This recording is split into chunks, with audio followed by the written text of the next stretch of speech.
BX1+. Le face-à-face. Notre face-à-face va être consacré à la vaccination du personnel soignant. Pourquoi est-ce que cette vaccination obligatoire, c'est en tout cas ce que propose le gouvernement fédéral pour le mois de janvier, pourquoi est-ce que cette vaccination obligatoire provoque autant de remous? On va en discuter avec Yves Ellendorf, c'est le secrétaire national de la CNE, donc le syndicat chrétien pour le secteur non marchand, Vic Decoort, qui est le directeur des cliniques Saint-Jean, et Georgie Manalis, qui est la directrice des cliniques Saint-Jean, et Georgie Manalis, qui est le directeur de la fédération des CPAS bruxellois. On leur donne la parole dans un instant, mais on va d'abord rappeler où on en est de ce dossier très politique. Arnaud Bruckner. Alors la majorité fédérale a trouvé un accord sur l'obligation vaccinale du personnel de soins de santé vendredi dernier. Voici ce qu'il contient, sachant qu'une marge de négociation est encore possible. D'abord une période de transition entre le 1er janvier et le 1er avril 2022 pour permettre au personnel soignant de se faire vacciner, sauf très rares exceptions pour contre-indication médicale. Durant ces 3 mois, si le soignant non vacciné veut continuer à exercer dans une institution de soins, il devra présenter un certificat de rétablissement ou se faire tester toutes les 72 heures à ses frais.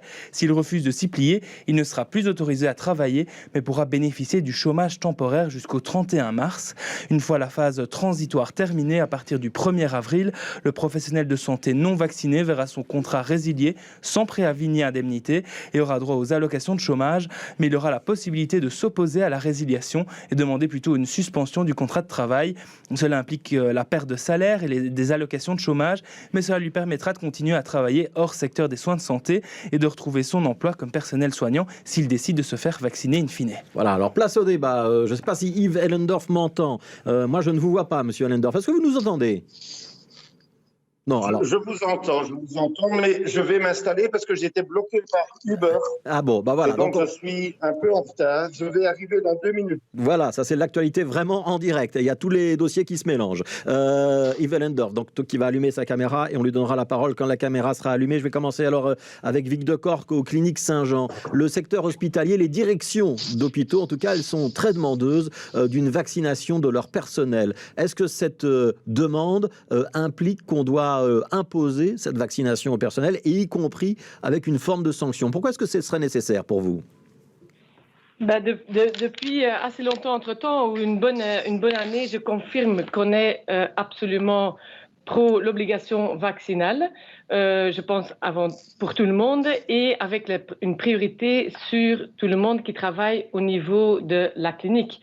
Pas seulement les soignants, on a demandé, mais avoir tout le monde qui le fait, parce que en tant que soignants, je pense qu'on est les premiers qui doivent prendre les responsabilités, s'assurer qu'on se protège nous-mêmes, mais surtout les gens qui sont plus vulnérables et qu'on soigne au sein de l'hôpital.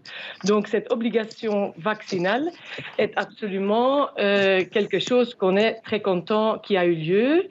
Et je pense et j'espère qu'avec les modalités qui vont encore être développées dans les semaines qui suivent, qu'on peut surtout ne pas oublier à réfléchir à la charge de travail de chacun et à comment on va y arriver pour ce faire. Oui. Je reste un instant sur cette vaccination obligatoire.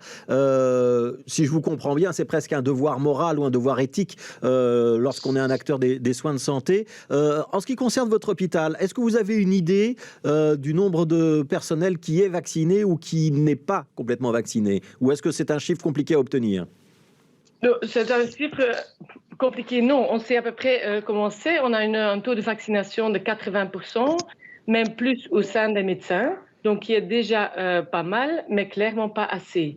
Je pense qu'on sait pour tous, et c'est mondialement, la vaccination est la solution de nous tous dans cette pandémie. On doit avoir confiance dans la science de l'un côté et avoir la solidarité pour pouvoir se vacciner. Donc, nous, on est à 80% et donc, on doit continuer à sensibiliser pour avoir cette 100%, ça c'est certain, et l'obligation va nous aider là-dedans. Alors, je donne la parole à Georgie Menalis, qui est le directeur de la Fédération des CPAS bruxellois. Je voudrais qu'on avance un tout petit peu dans le débat, parce que Vic de Coort a mis le point sur peut-être un élément qui est relativement important. Elle a dit pas seulement le personnel soignant, il faudrait que tout le personnel qui travaille dans un hôpital soit vacciné. Ça implique, j'imagine, le personnel d'entretien, le personnel qui travaille à la distribution des repas, des choses de ce genre-là. Est-ce que c'est la même problématique pour vous dans les CPAS, et plus précisément, pourquoi on donne la parole aux CPAS? C'est parce que vous gérez en région bruxelloise un certain nombre de maisons de repos et de maisons de repos et de soins. Est-ce que ce serait utile pour vous aussi qu'on élargisse cette obligation, que ce ne soit pas seulement le personnel soignant? En tout cas, la demande qui avait été formulée par les présidents de CPAS, c'était l'ensemble du personnel, puisque, en fait, en gros, vous n'avez pas que le personnel qui a un contact direct avec les patients, avec comme les aides-soignantes ou les infirmiers et infirmières, mais il y a aussi tout le reste du personnel qui peut être en contact, même de manière fortuite, avec les résidents. Et donc, c'est vrai qu'effectivement, c'était une demande à l'époque des présidents de CPAS, une grande majorité d'entre eux demandaient effectivement la vaccination de l'ensemble du personnel, qui était à la fois, qui avait ce contact potentiel avec ce public très vulnérable que sont les résidents de maisons de repos.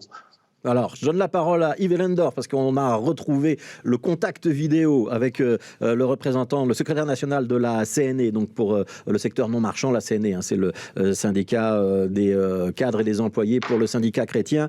Yves Ellendorf, pour vous, l'obligation, ça reste compliqué. Est-ce que c'est l'obligation qui est compliquée ou est-ce que c'est la sanction qui est compliquée pour vous?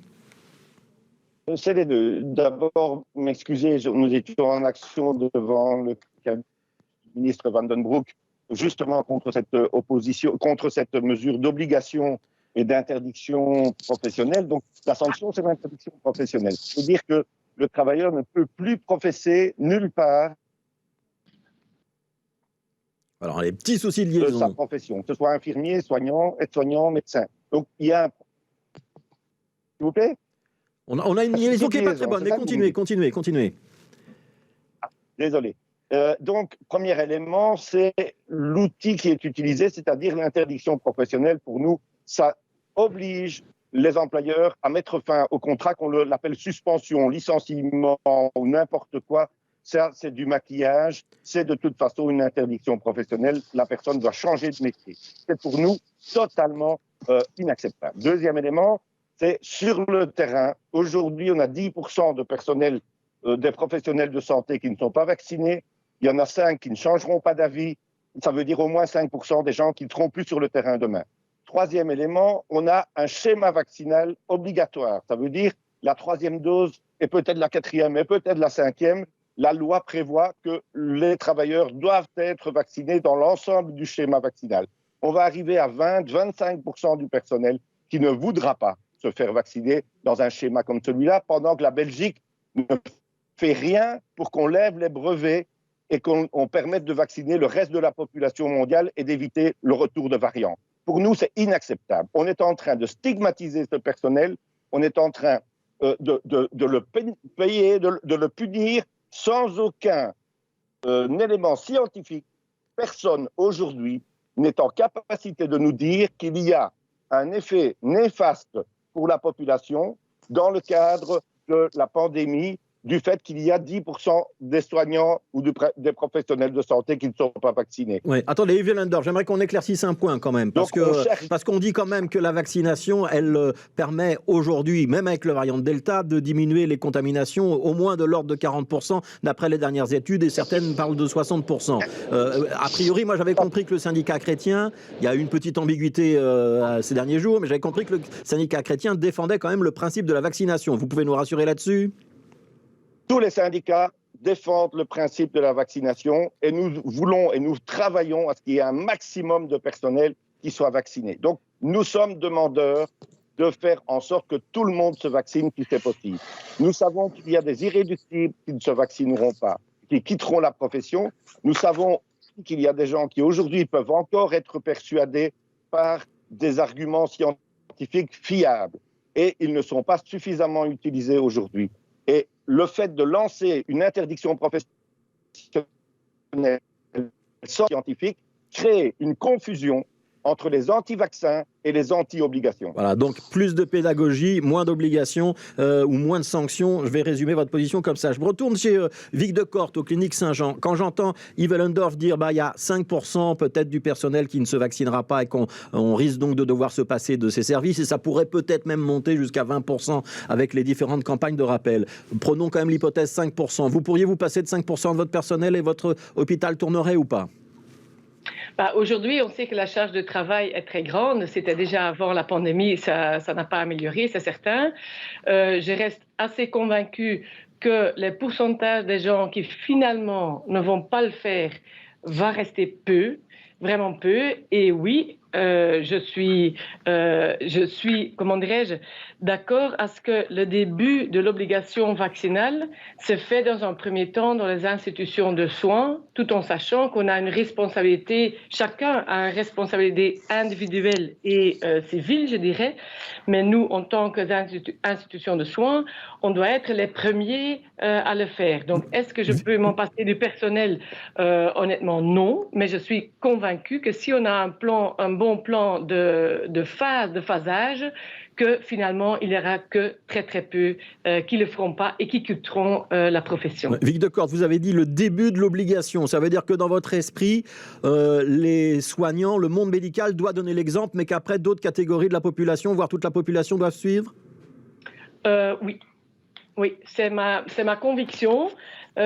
Pour aider à ce qu'on s'en sorte tous ensemble de cette pandémie et où la liberté individuelle de chacun devient limitée à partir du moment que la collectivité prime. Et donc, c'est pour justement rassurer cette collectivité qu'on doit probablement forcer un peu la solidarité avec quelques-uns, aussi dans le secteur des soins. Ouais, alors, je vais chez Georgie Manalis pour la Fédération des CPAS bruxellois. Yves Ellendorf a mis l'accent sur l'information, le débat, la conviction, tout ce qui pourrait être de l'ordre de la persuasion. Est-ce que dans les maisons de repos, et on sait qu'il y a eu beaucoup de réticences dans les maisons de repos, notamment chez les aides-soignants, mais aussi dans d'autres catégories de personnel vis-à-vis de la vaccination, on n'a pas des taux qui sont très très hauts, notamment en région bruxelloise. Est-ce que dans les maisons de repos, vous êtes armés pour faire cet exercice de pédagogie, ou est-ce que ça reste compliqué ?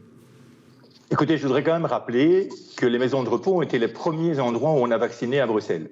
Donc ça remonte déjà à janvier 21. Donc on est déjà depuis, ça va presque faire un an. Alors toute la période qui a consisté à attendre puisque la décision des présidents de CPAS était en septembre de demander et de plaider pour cette obligation vaccinale, il y a eu plus de 9 mois de travail intensifs qui ont été faits au niveau des maisons de repos pour à la fois sensibiliser, donc des efforts considérables de sensibilisation. Des médecins sont venus dans les maisons de repos pour expliquer, notamment au personnel des aides-soignantes, qui étaient les moins et qui sont toujours les moins bien vaccinés dans les maisons de repos. Donc il y a eu ces efforts de sensibilisation. Il y a eu aussi des mesures qui ont été prises par la COCOM, notamment dans les maisons de repos, pour accélérer et favoriser l'accessibilité à puisque je rappelle qu'on vaccinait dans les maisons de repos, et malgré tout ça, on arrivait en septembre dernier à 58% de personnel vacciné, notamment chez les aides-soignants. Donc je dois dire, voilà, les efforts ont été faits, et donc c'est sur base de ces constats-là et de ces chiffres-là. Alors que je rappelle aussi que la première vague de la pandémie, les 2/3 des décès de la première vague étaient en maison de repos. Donc pour vous, c'est très clair, il faut l'obligation. Une morale et une éthique. Donc pour vous, c'est très clair, c'est l'obligation. En tout cas, c'est ce qu'ont plaidé l'ensemble des présidents, en tout cas la grande majorité des présidents de CPAS à Bruxelles. Alors on va faire un petit focus sur ce qui s'est passé chez nos voisins, parce que peut-être qu'on a des enseignements à en tirer, Arnaud Bruckner. Alors en France, l'obligation vaccinale pour les soignants est entrée en vigueur le 15 septembre. Les professionnels de santé avaient 1 mois pour se mettre en ordre. Pour pouvoir continuer à exercer, ils devaient avoir reçu au moins une dose du vaccin avant la date du 15 septembre. Depuis le 16 octobre, ils devaient justifier d'un schéma vaccinal complet, sauf contre-indication médicale. À défaut, leur contrat de travail était suspendu sans rémunération. Cela concerne les médecins, infirmiers, aides-soignants, personnel de maisons de repos, pompiers, ambulanciers, employés à domicile auprès de personnes vulnérables, etc. Selon le ministre français de la Santé, à la mi-octobre, 99% des personnes concernées avaient reçu au moins une dose. 0,6% auraient été suspendus, soit entre 10 000 et 15 000 personnes. Alors, 99% du personnel qui serait fait vacciner. Yves Ellendorf, ça veut dire que malgré tout, le bâton, la manière forte, ça a l'air de marcher en France? Pourquoi est-ce que ça ne marcherait pas côté belge? Ça, c'est la première question. Puis seconde question, je vous provoque directement, hein, comme ça vous répondrez d'un coup. Est-ce que c'est pas un peu un combat d'arrière-garde que vous êtes en train de mener, surtout quand on apprend qu'il y a un variant sud-africain qui va débarquer et qu'on voit bien qu'on est quand même dans une situation qui est critique? On n'imagine quand même pas qu'il y ait du personnel soignant qui va continuer à faire grève alors que les hôpitaux sont presque saturés. Alors, première chose, j'étais à Paris encore ce week-end avec mes collègues syndicalistes français. Ils contestent formellement ces chiffres-là.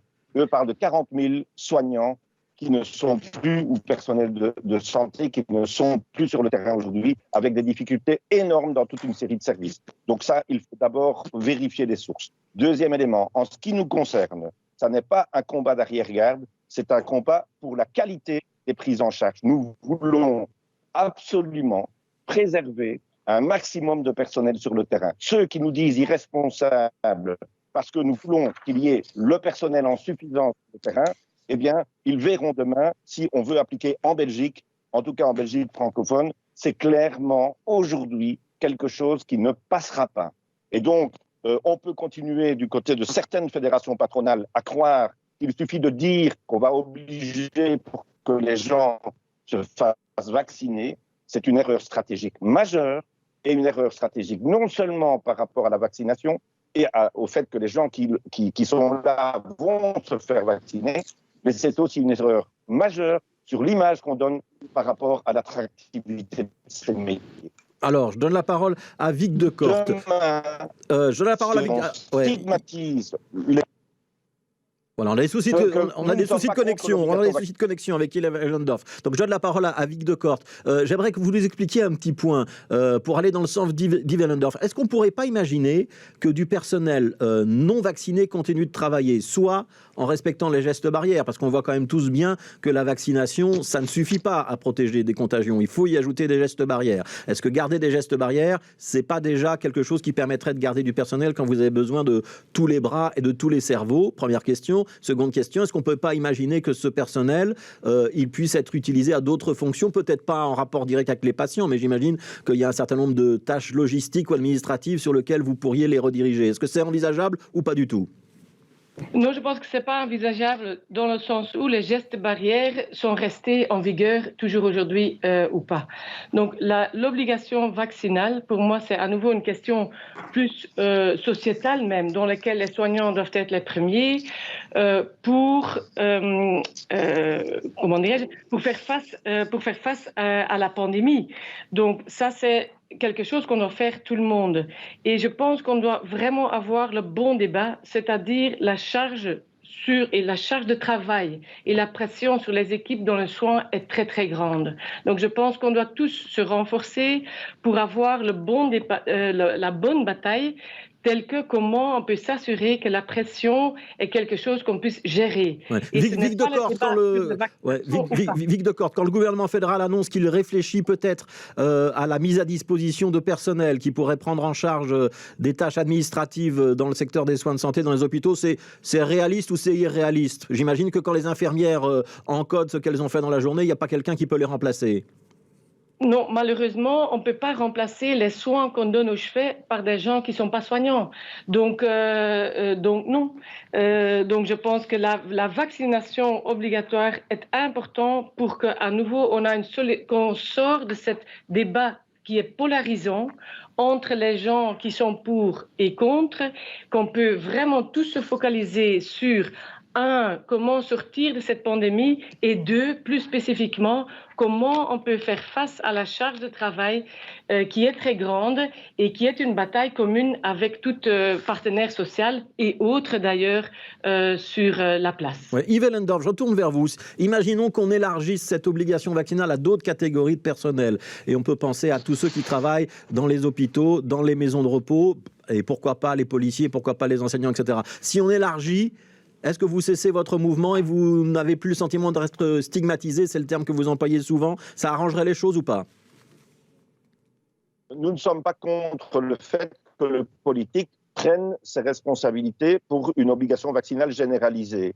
Mais que je sois travailleur à la STIB ou travailleur dans un service de santé ou travailleur autre part, si je sors le soir en boîte de nuit sans prendre des précautions, je suis beaucoup plus exposé que si je travaille ou si je suis hospitalisé avec des travailleurs qui font attention. Aujourd'hui, la nation couvre 40% des risques, les gestes barrières et les procédures couvrent les 60% autres. Nous avons des alternatives. Nous pensons qu'il y a des services où il faut une obligation vaccinale parce qu'il y a vraiment des patients qui sont fragiles, mais nous pensons que les infirmiers, les aides-soignants, les médecins peuvent être utiles comme infirmiers, comme soignants et comme médecins dans des endroits où il n'y a pas de... C'est ce que nous disons, l'interdiction professionnelle n'est pas une bonne façon de régler le problème. Ouais. Vic Decor, vous êtes d'accord avec ça? Il y a des services qui sont extrêmement sensibles. On peut évidemment penser à la gériatrie ou un certain nombre de services et d'autres qui le seraient un petit peu moins. En pédiatrie, par exemple, on pourrait se permettre d'avoir du personnel non vacciné? On soigne des personnes qui sont de facto déjà vulnérabilisées parce qu'ils sont malades. Donc, non, c'est vraiment pour tout le monde de faire face à, et c'est une première phase vers une vaccination totale au monde. Alors, je voudrais qu'on termine avec Georges Manalis pour les CPS bruxellois. Donc, on l'a dit, il n'y a pas un taux extrêmement fort de personnes vaccinées, notamment dans le personnel des aides-soignantes. Vous avez dit aussi votre volonté de pouvoir élargir à l'ensemble du personnel qui est présent dans les maisons de repos. J'imagine qu'il y a aussi le Covid Safety Kit pour tous les visiteurs. Quelle est la situation aujourd'hui dans les maisons de repos? Je vous pose une question très générale, mais parce qu'on a tous le souvenir d'une première vague qui avait été catastrophique dans les maisons de repos, notamment en région bruxelloise. On a le sentiment que cette quatrième vague, elle n'en finit pas de monter. Est-ce qu'aujourd'hui, au moins dans les maisons de repos, vous pouvez nous dire, a priori, la situation reste sous contrôle et ce n'est pas parce qu'on est en train d'entrer dans l'hiver qu'on va revivre le cauchemar de l'année dernière? Non, la situation reste sous contrôle, elle est en équilibre instable. On a plus de 90% des résidents qui sont vaccinés. Et donc, effectivement, on a des cas qui reviennent dans la maison de repos, mais avec des conséquences beaucoup plus légères que ce qu'on a pu connaître lors de la première vague. Mais je voudrais quand même insister sur un point, c'est que si on parle de la protection, parce que la vraie cible, c'est pas des combats d'arrière-garde, la vraie cible, c'est la protection de la santé des seniors. Mais c'est aussi, et ça c'est très important, c'est qu'il y a aussi la santé, mais il y a aussi la santé psychologique et mentale.